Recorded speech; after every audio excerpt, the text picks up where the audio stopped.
Assalamualaikum warahmatullahi wabarakatuh. Wadia balad ate ofisial di mana wae ayana. Alhamdulillah wa syukru ala ni'amillah. Kalawan diwuhuh ku qobul anu maha agung, dibarengan ku panghijabah anu maha kawasa, diiring ku kadeudeung ka Nyaah Gusti anu maha suci. Urang ayeuna dugi kadangat ayeuna masih keneh tiasa ditepang dangukeun deui dina acara anu matuh kamemet urang sadayana, nyatana dina pagelaran dongeng Sunda jejer carita Duriat ti Alam Gaib. Ayeuna kantun bagian anu ka 22 nanya pamiarsa. Ieu dongeng mangrupikeun buah karyana Kang Ian Aditya ti palihan Rancah Ciamis. Kangge Kang Ian ngahaturkeun rewu nuhun laksaketi kabingahan, rehna parantos ngintunkeun naskah sakaligus ngawidian mamang kangge madar ieu dongeng dina channel ATE official ieu. Atuh sumangga kanu teu acan subscribe kantun subscribe heula, marah langkung pogot sareng langkung sumangat deui ka si mamangna dina enggoning medar ieu dongengna. Ning hilap di like di komennya nu saseueur-seueurna. Laina naon mamangna sok bingah kitu nya. Upami mah maosan komentar-komentar ti parwargi sadayana teh. Kalintang bingahna deui upami mah link video mamang ieu dipangeserkeun atanapi dipangbagikeun gitu. Seueur lah media sosial anu tiasa diangge nge-share atanapi ngabagikeun link video mamang ieu. Atuh ngarah teu nyangkolong tingkana waktos sumangga. Ayeuna mah urang lajengkeun deui dongeng Duriat ti Alam Gaib bagian anu ka 22. Kumaha salajengna?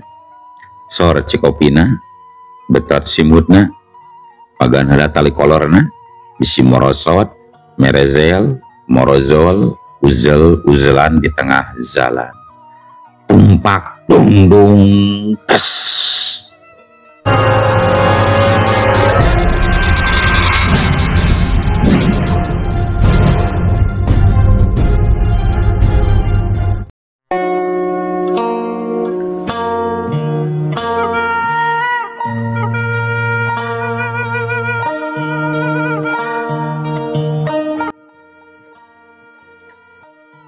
Kerebek, kerebek, kerebek. Harita ijantra teuleum sajero-jerona. Terus mucung hul tibeh kidul.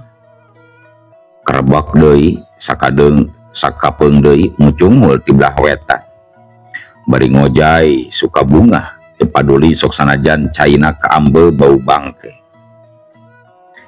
Kitu jeung kitu we kayaan harita Ki Jantra jika budak leutik anu bungah dibere cocoan. Ngendek sawatara waktu dina mangsa bulan purnama. Mangsa bulan purnama mimiti lingsir mancaran. Ki Jantra gancang hanjat jeung nangtung pancuh naluhur batu bari nyekel iteuk tulang si balagadama. Ki Jantra ngagibrikeun awakna nu sapada harita jiribna nu pikasieun teh ngan sakijep geus robah deui jadi manusia anu sampurna. Malah mah dedeganana jadi leuwih ngora tibatan umurna. Irungna mancung, buukna panjang, hideung meles satak-tak. Kulitna calangkar deui, awakna nu tadina bongkok teh geuning ayeuna mah ajeg deui ngeusi ku otot. Estuning Ki Jantra jadi jajaka ginting anu mata kataji pikeun sakur wanoja anu nenjon.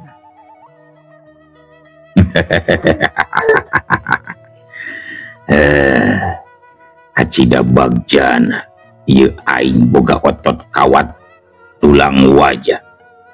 bulu bitis keris, bulu kelek gobet, kumis segede galengan sawah, godeg segede gagang telepon. Barda jagoan siah kedatangan aing anu bakal ngabudak balik kehidupan jeung rumah tangga ilai. Rasakeun ku tulang beheung silai, kusabab pamajikan ilaing ku dewek bakal diembat, diicip-icip.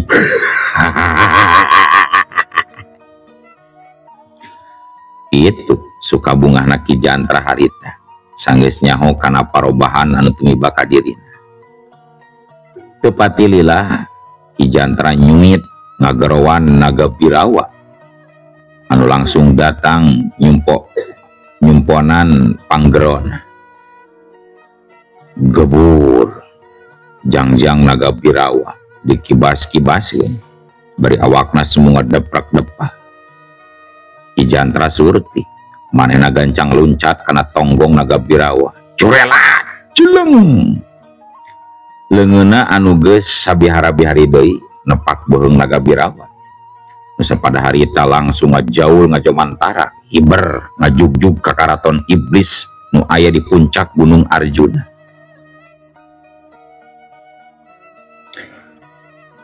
Teu kacaturkeun lila di jalana naga Birawa jeung Ki Jantra geus nepi ka tempat anu dituju. Nyaeta hiji puncak Gunung Arjuna anu mahpar dipinuhan ku jujukutan jeung tangkal camar.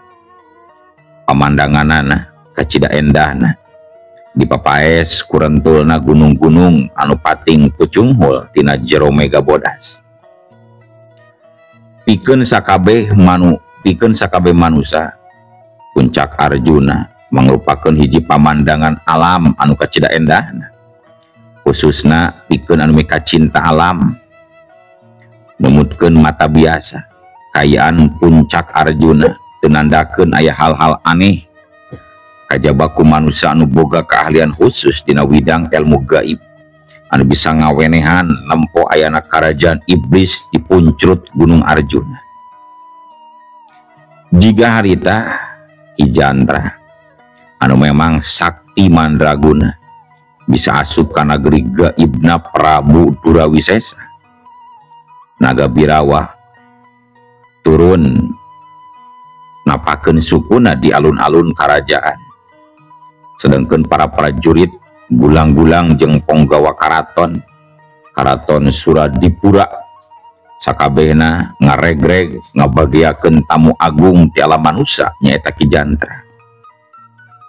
Poe eta mah Ki Jantra bener-bener jadi tamu agungna Prabu Durawisesa.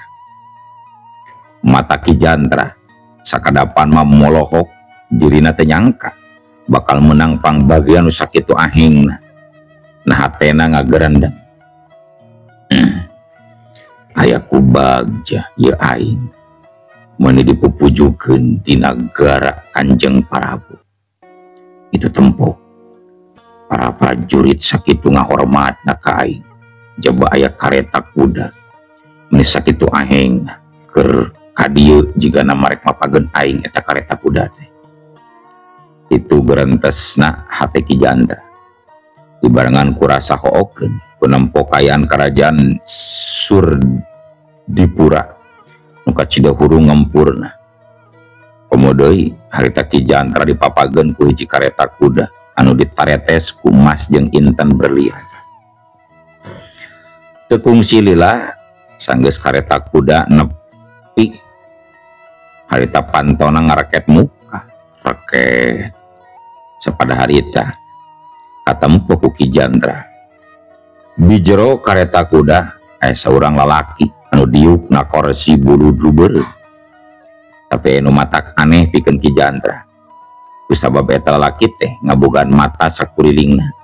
Awakna jangkung gede, jaba loba buluan jiga pangawakan monyet. Mun ngarenghap kaluar seuneu tina jero sungutna. Nempo kayaan kitu Ki Jantra teu burung rada kukurayeun oge. Sok sanajan dirina ayeuna geus sakti. Tapi ku nempo ngarenghah pungkul kaluar seuneu mah kaget mena oge. Gerendeng Ki Jantra ngagerendeng deui. be nah makhluk naon ieu kajabati marorotot teh jaba sakuriling bungking awakna asa kukurayeun komo eta bulu awakna jiga cucuk landak kitu nya makhluk naon cenah eta teh. Sedangkan makhluk anu aya dina jero kareta kuda jiga nu surti kana kayan Ki Jantra malah matimbul na pikiranana hayang ngetes kasaktian Ki Jantra. Sakit ceuk eta makhluk bari jeung teu katempo pisan gerakanana ujug-ujug aya hareupeun Ki Jantra anu masih keneh nangtung atuh puguh Ki Jantra rada ngagebeg mahena gancang mundur bari taki-taki serenge eta makhluk seuli dibarungku ngaluarkeun seuneu ngagebos tina sungutna saleber gulungan seuneu sagede kalapa nyamber keluar tina sungutna ngarah ngahanca ka Ki Jantra. Hiu leplos Ki Jantra ngelok tapi orok kaya gulungan seuneu malikan deui narajang malah mah jadi tilu des sakilat Ki Jantra newak salah sahijina gulungan seuneu terus ditiup tina sumut Ki Jantra keluar cai anu ngagolontor jiga pancuran jerjes sapada harita gulungan seuneu anu dicekal ku manehna langsung pareum disusul jeung nu liana ngilu parareum barang nempo kayan kitu si makhluk anu boga ngaran Ki Sopak Jonggrang langsung ngahormat ka Ki Jantra. Bagia Ketela kisanak seorang manusia sakti nu pantas jadi abdi kerajaan Suradipura mangga ayeuna kisanak gerasup ka jero kareta kancana Gusti Prabu tos ngantosaan manusia.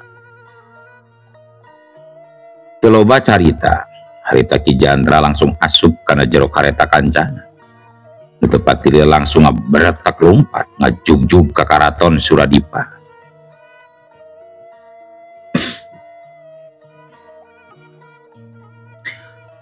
Prabu Durawisesa si Raja Iblis di Gunung Arjuna katempo harita keur diuk dina kursi gading hilang kancana kalayan dibarengan ku para mantri jeung nu sejena diuk hempak merbayaksa di karaton Suradipa. Mata Ki Jantra coloho waktu nempo pating kurilapna perhiasan dunia anu matak helok keur saha wae manusia anu nempona kaasupna dirina soranga kaasup dirina soranga anu karek datang diiringkeun ku Ki Sopak Jonggrang. Ki Jantra barang nepi ka hareupeun Sang Prabu mahena langsung andiprak bari acong-acongan nyembah nyanggakeun sembah pangabaktos Gusti simkuring Ki Jantra sejak ulun kumaula kaulanun Gusti.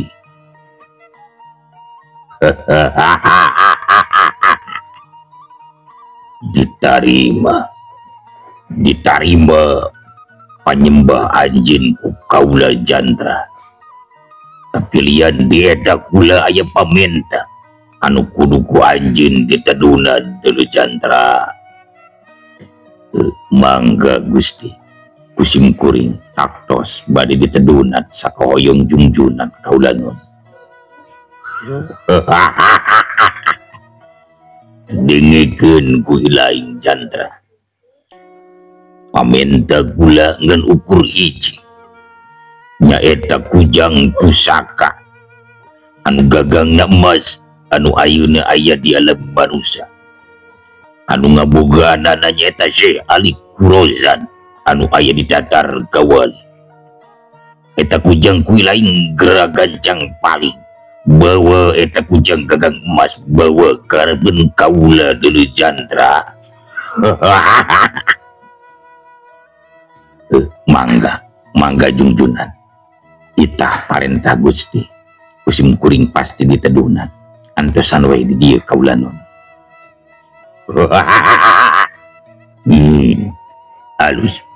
halus Jantra aina kene anjeun jog keramiang galam manusia patih kula Lungaran Sopak Jongrang bakal nganterkeun nepi ka Tapalewates ieu karajaan.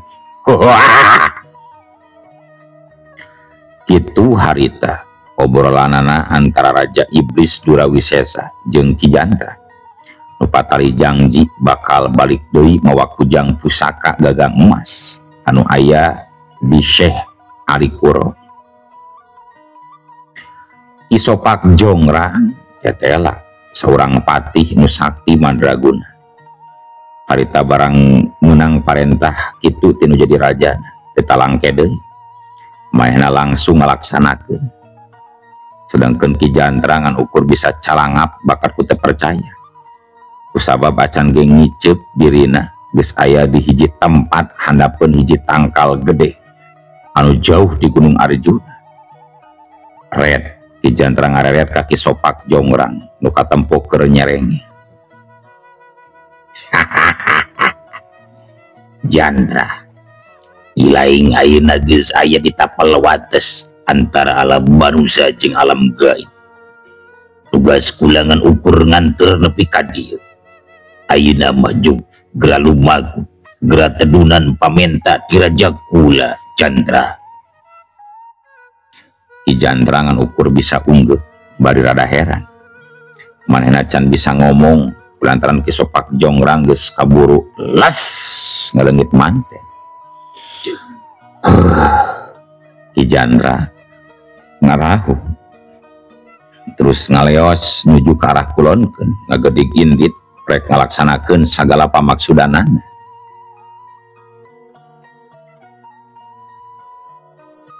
Hiliwirna angin di Karanggali mawa rasa anu sugema jeung bagja katilu urang jalma anu ngaheuyeuk dayeuh ngolah nagri jadi subur makmur loh jinawi.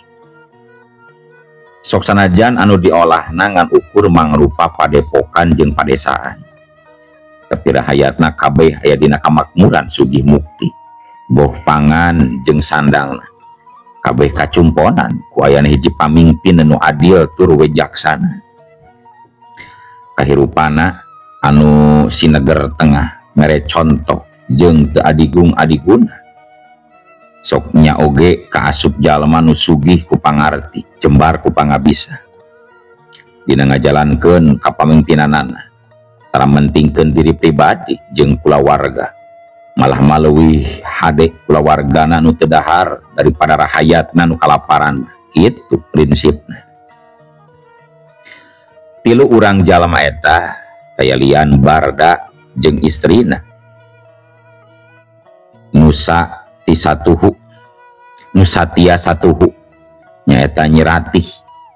Ari nu katiluna nu jadi putra Tinyimas Banwati bojona nu aya di negeri Sabah. Ngahaja Nyiratih merdih ka Barda hayang ngarorok putra Nyimas Banwati di alam manusia sangkan teu jauh. Kajabat eta Nyiratih dina ngurusna teu jiga ka anak kawalon.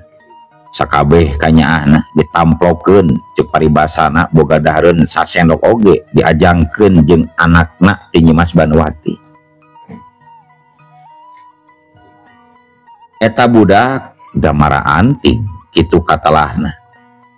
Umurna nu nincak ka 3 taun keur memeujeuhna lucu. Kongkoh Damar Anting kaasup budak anu calakan. Boh ngajina atawa dina mainkeun elmu kanuragan. Tepedah budak karek umur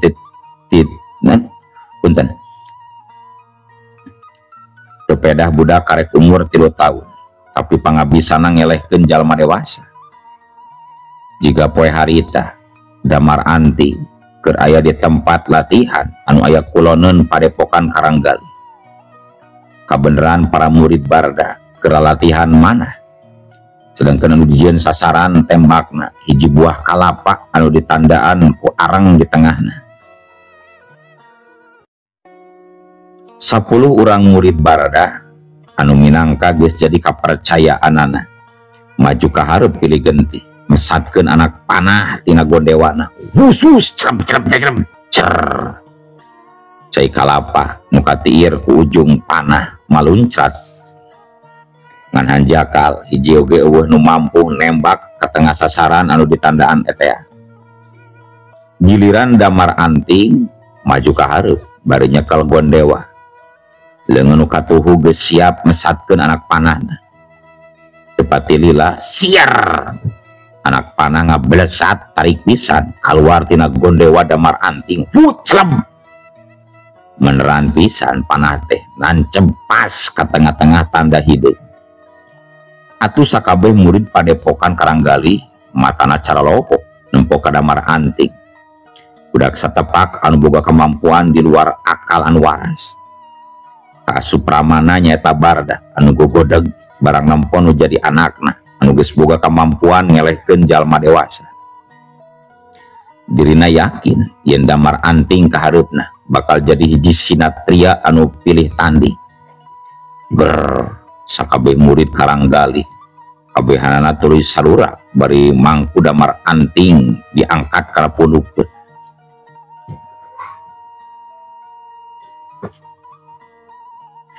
Sora ladam kuda anu ngabretek atra kadenge tarik pisan muru ka pakarangan padepokan Karanggali. Para murid-murid padepokan anu keur surak bari memanggul Damar Anting ngaradak langsung jep-jempe. Matana kabeh merhatikeun ka pelebah gapura tempat datangna sora ladam kuda. Nya kitu deui Barda nu merhatikeun anu ngerautkeun kulit tarangna, merhatikeun hiji jalma anu numpak kuda anu keur ngajugjug ka padepokanana. Barda mangrupakeun saurang jawara asak pangalaman legok tapak genteng kadek. Mahena gancang waspada bari marentahkeun murid-muridna anu keur memanggul Damar Anting sangkan nganterkeun nu jadi anakna bawa ka indungna nyata Nyirati.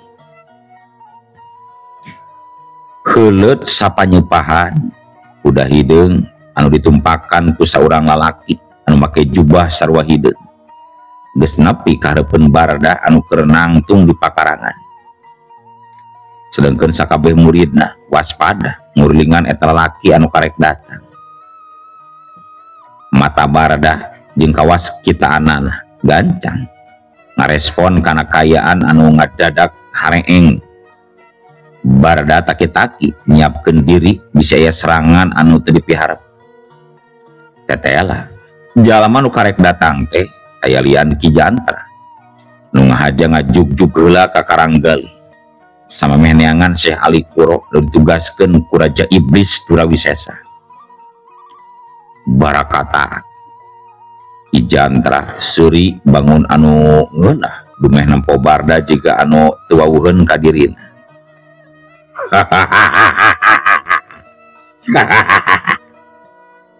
Jigana ilaing geus teu wawuh ka kaula Barda, dumeh kaula katempona ngorade. Apa memang ilaing anu geus mimiti kolot jeung pikun teuh ka dewek Barda? Sakali deui Barda tarangna keruh nyobaan nginget-nginget ka jalma nu aya di hareupeunana. Tapi weleh Barda ingetanana can mampu naruh ka eta manusia. Nah saha atuh anjeun teh kisana? Kula bener-bener teu inget jeung teu wawuh, hampura bisi kula salah. Ceuk Barda nanya bari tetep sikepna nembongkeun nu handap asor. Bener-bener ilaing geus pikun Barda. Yeuh, geura polototkeun batas ilaing. Bisinya poe ieu poe panuntungan pikeun ilaing. Dengekeun ku jejebir sia. Kula Ki Jantra anu rek males pati ka ilaing sakula warga deuleu Barda. Gebeg barang ngadenge omongan kitu, Barda rada ngagebeg bari nyidik-nyidik Ki Jantra anu memang geus robah 100% tina kayan rupa jeung dedeganana dibanding baheula. Hate Barda rada heran pangna Ki Jantra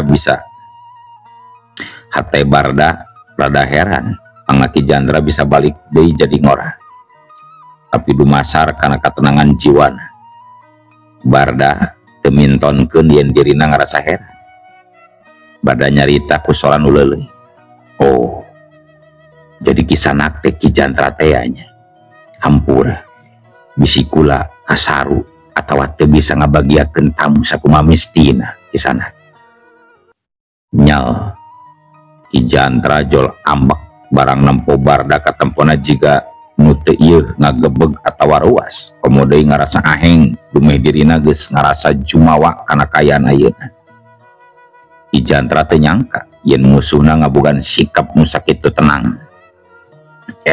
Barda, dewek salut karena sikap Ilaing, tapi ulah waka gede hulu sia sameme Ilaing bisa ngelekeun dewek, andika ulah gede hulu deuleu Barda.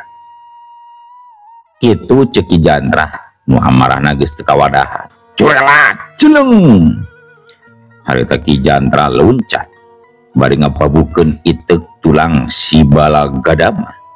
Pus kurilap itu Ki Jantra anu bahana tina tulang manusia nyeleber jeung ngagurilap narajang rek narok sirah Barda. Barda gancang ngamiringkeun awakna bari leungeun nu katuh nyodok kana kelek.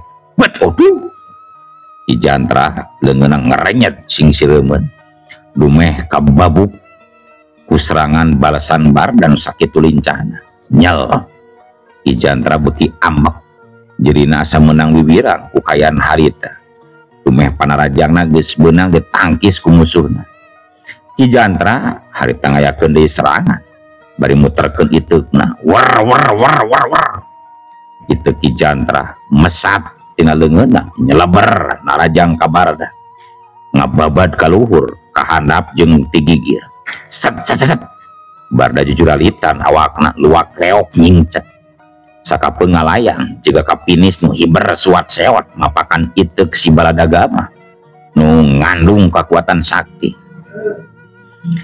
Leungeun Barda sakilat ngababuk itek anu ngalak kana beuheung. Iuk jebrot celem itek sakti Ki Jantra sakolepat malih kana rajang ka Ki Jantra bari nakayan muter war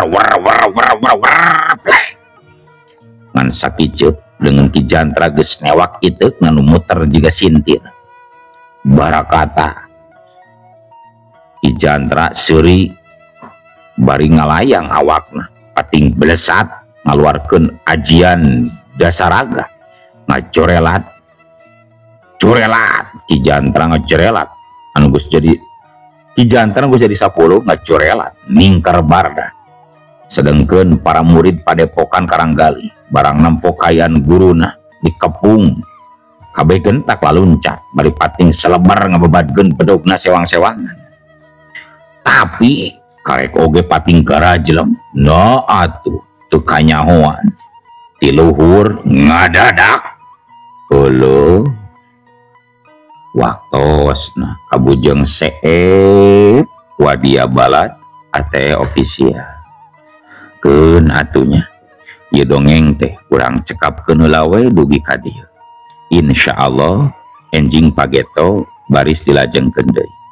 Atuh ku kitu ku kieuna mamang sajamit mungkur amit mundur ti payunan para wargi sadayana. Ayo Assalamualaikum warahmatullahi wabarakatuh.